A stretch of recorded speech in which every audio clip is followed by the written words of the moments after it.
નમસ્કાર દર્શક મિત્રો, વડીલો, હું હિતેશ સોની. આજે આપણે સ્થાપનાથ મહાદેવ અને તળાવ વિશેનો ઇતિહાસ જાણીશું. પૌરાણિક મંદિર નો ઐતિહાસિક જગ્યા વિશે પણ જાણીશું. આ ચેનલ હિત દર્શનમાં તમે ને દર્શન કરાવીશું. તમે જો આ ચેનલમાં નવા હોવ તો સબસ્ક્રાઇબ અને લાઈક કરી લેજો. તમને નવા નવા મંદિરના દર્શન કરાવીશું, તેનો ઇતિહાસ પણ જાણીશું.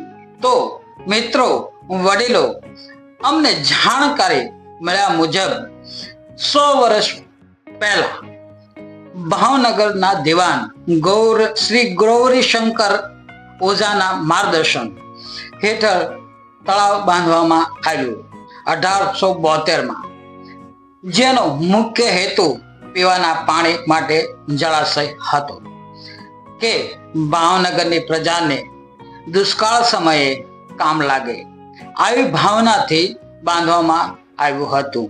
અને સાથે શિવ મંદિરની સ્થાપના કરી હતી. સ્થાપનાથ મહાદેવ શ્રી ગૌરીશંકર તળાવ પાસે ભાવવિલાસ મહેલ, એક પ્લેનેટોરિયમ અને તેની આસપાસ બગીચો જે છે. તળાવની બાજુમાં બાળકો માટે એક મહાન આકર્ષણ છે.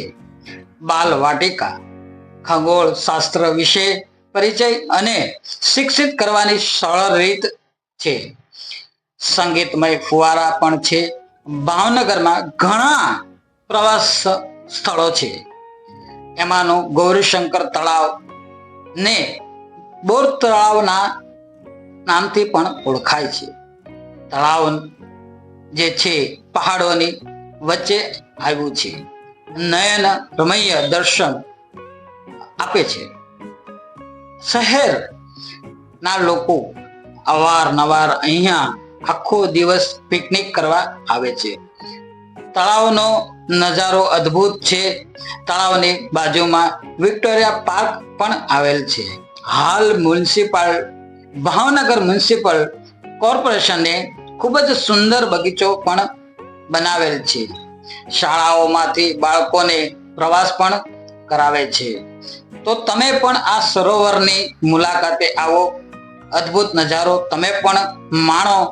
જય હો ભાવનગર મહારાજા. તો ફરીથી મળીશું નવા વિડીયોમાં. જય શ્રી કૃષ્ણ, જય માતાજી, જય મહાદેવ, જય